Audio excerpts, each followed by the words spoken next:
Hello, you're watching Smart Money with me, Alishia Seckam. Well, about 70% of all South African companies are family-owned businesses, and estimates have them contributing between 20 to 30% of South Africa's GDP. So today, we're putting the spotlight on this particular cog in the South African economy, and joining me to do just that are Christelle Louw, who's advisory partner, and Maarten Ackerman, who's chief economist and advisory partner, both at Citadel. Thank you both for joining us today. And Maarten, I'm going to kick things off with you, right? Because those figures that I mentioned are significant. How are you rating the resilience of family-owned businesses and their ability to sustain growth over what's been a long period of relative weakness in the overall South African economy? Yeah, Alishia, I agree. That's a very important component of the South African economy. It definitely adds a lot to the sustainability of economic growth in terms of the continuity that those kind of family businesses can bring to the economy. But also very important, if you think about job creation, it's very often easier for smaller family businesses to create more jobs than, let's say, a big mining corporate company. For them to double their workforce is not always possible. For a smaller family office that's moving in the right direction, it is possible. So I think in terms of addressing a lot of the issues that we are facing, having businesses that understand the local market, the local people, the local culture, and have the ability to grow and create more jobs, it is so important for this economy going forward. Absolutely. That said, Christelle, from your experience, let's run through some of the pros, which, Maarten kind of alluded to there, but also the cons when it comes to family-run businesses versus other kinds of businesses. Alishia, they say blood is thicker than water. And I think that's where you start off, where there's more. And that's where the resilience comes in. I think continuity, flexibility when you actually have a family office, and probably strong leadership. The continuity with regards to leadership is where there's no retirement age. So you can probably continue for longer. And then the family vision that you share, the commitment that you have. Now, everything that I've said as pros, I think you can actually use as cons as well. And often family businesses are seen not to innovate quickly and fast enough. We've seen through COVID how business had to pivot and actually change direction. And often it's not that easy for family businesses. Also, the funding of family business, where you get the funding from, where you raise the funding from, is often difficult, constrains businesses. And then perhaps conflict between siblings in a business. And then leadership, who is the leader? And then different visions. Perhaps the interest is not there. And then a lack of commitment to the business. So all the pros that I mentioned can actually be captured as cons as well. So it takes a very special family to really make a family business work. Maarten, those may be the differentiators, right? Or the differentiating factors between a family-owned business and other kinds of businesses. But like with any business, not without its fair share of challenges, especially as the business grows and matures. So if we talk wealth management through that growth, what are the biggest mistakes you see business owners making when it comes to wealth management? And what advice are you giving those you're working with as far as getting on top of it goes? Yeah, I think, if you take a typical successful family business, you will know about them because they are successful. They're doing well in business, they're growing. And that's all part of the wealth creation. So you've got two things here. You've got what Christelle mentioned, the family dynamics, to make sure that, that at night you can talk around the table as a family and tomorrow you sit around the boardroom. Very different dynamics, but it's the same people. So you've got those kind of dynamics. And then in terms of the business, typically that is what we call the wealth generation part of the family. So given the leverage, given the commitment, your return on capital should be significant. That's the only way that you build a business. And I think the challenge, or not really a mistake, but where we often see some of those families missing the point, is to say, well, that's almost having all your eggs in one basket. So in terms of wealth management, at some point, the family need to realize that they need to make provision for more wealth preservation strategies. So you need to put away a certain amount of the success because things go wrong. There might be conflict in the family, there might be challenges for the business, the industry they're in. And if you only focus on the wealth generation part of the equation and not the wealth preservation part of the equation, that is typically where they find themselves, unfortunately, in a position where, if things really go bad, they're not where they want to be in terms of their firewall money to look after them if they're going to retirement or they don't have the business to support them any further. So it's to clearly understand when and how much you need to take a little bit of cream off the top, so to speak, and put that into more a wealth preservation kind of strategy for the family.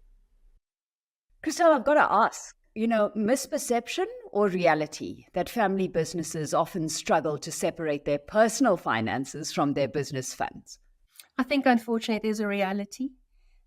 We speak to clients and say they have to de-risk themselves from the business. And like Maarten said, wealth preservation, it sounds very different to your wealth creation. If in your business, you can probably create 35% or even more, in growth. When you look at preservation, you really diversify. You ensure you don't have all your eggs in one basket. You ensure that there's enough. And you get some objective advice. And I think that's really the big difference between, wealth creation in a business. You subjectively involved. You make the calls. It's your gut feel. But when it comes to wealth preservation, you need to distance a bit and get an objective person to say, this is the number we're aiming for. So regardless of what happens to your business, that's not the only source of wealth you have. We've built a firewall. And now you can actually securely, actually apply all your energy in your business. And clients have said to us that the energy that they have and the freedom they feel to do business when they have their wealth plan in place over and above the business is magnificent. Yeah. Christelle, look, there's so many ways capital allocation can either make or break a business, right? Capital preservation versus investment and fast growth, for example, is just one of them. While family businesses tend to grow market share by investing locally first, at the next level now, how are you advising clients on scaling their businesses via new markets outside of South Africa and, the best way to go about this? It's quite a difficult one because it depends on the expertise, of the family and where they really gain or where they get their inflows and their business from. Is it purely South African? Or is there like imports from overseas, exports to overseas? Because that makes the absolute difference. Because once you have that, you can consider setting up a structure. That's only done through very, very proper planning to ensure that you have your right structures in place, that you can probably export and keep the funds overseas, retain it there, and invest from there. Or then import and make sure you've got all your lines ready and actually get proper currency management when you actually import. So yes, it is important. We see that. We've also seen lots of families exporting or exploring international opportunities and not being successful because the markets are so different and so challenging.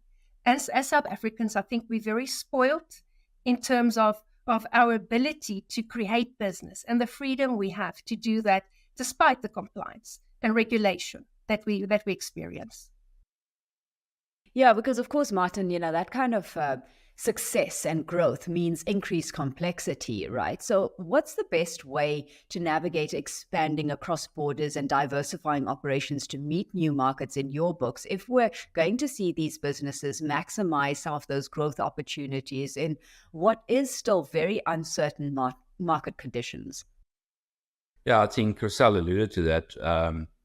We've seen in the past that not only family offices, but many other South African businesses thought that the grass is green on the other side and immediately run into those spaces and then they burn their fingers.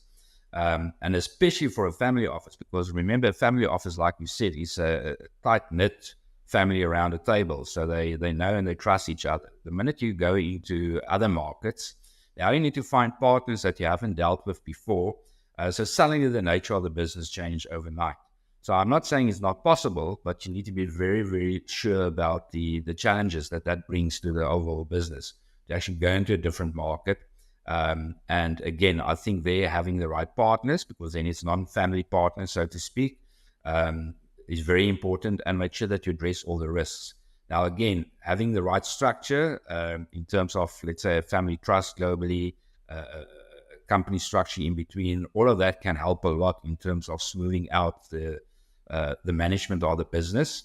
But very often, like I've said right at the start, the family business is successful because they exactly understand what they do and how they do it. And there's also sometimes the opportunity to sit down with the family and say, well, if you want to grow, is it always going to be offshore?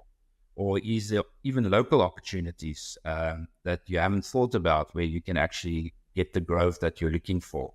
And then sidestepping some of those risks that we do get from the offshore side. Yeah.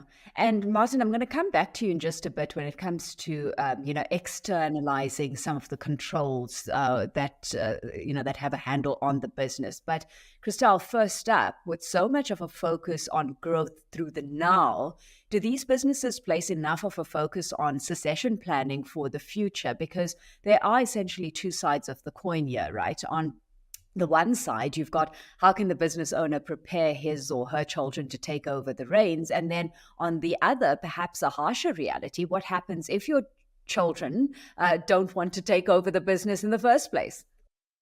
You've actually hit the nail on the head, because what we see is that more and more children want to move overseas or stay overseas. And originally the planning was for the child to take over the business. And that was the father or the mom's dream.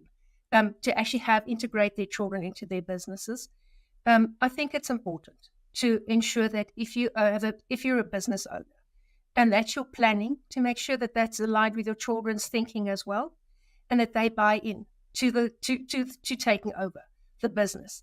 If that's not the case, and we've seen that recently and quite often, the business owner sells their businesses, and then they create an offshore structure whereby they create a legacy through an international trust or even a South African trust.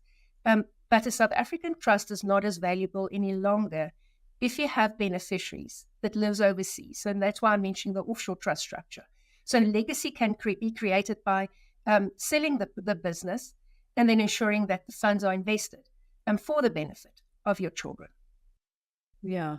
And Maarten, that kind of brings us back to what you were saying, right? And let's put that recognition on the latter. So, if you need to externalize things, explore how one allocates equity within a business and how external parties can be successfully integrated into what is essentially a family arrangement up to a point. I think it is all about ownership. When you take that step, you're really stepping slightly away from, it can still be family controlled, but now you're much more into the corporate kind of space where you do have other shareholders, other employees, and with that comes the better growth. Most of the time, the families will still keep control so that they can have the final decision. I think what's very important there is the understanding between the family members in terms of what they want to achieve. Unfortunately, sometimes you do see that the person that started the business, whether it's the mom or the dad, if they're not open-minded in terms of handing over some of that control, whether that's to the children or other shareholders outside of the business, that can really be an end in terms of the company's growth. So when a company or a family company gets to that point, I think the open-mindedness is very, very important. And they're looking for the right partners that's thinking in line. It's got the same DNA as the family. I think that's the recipe for success moving overseas in that regard.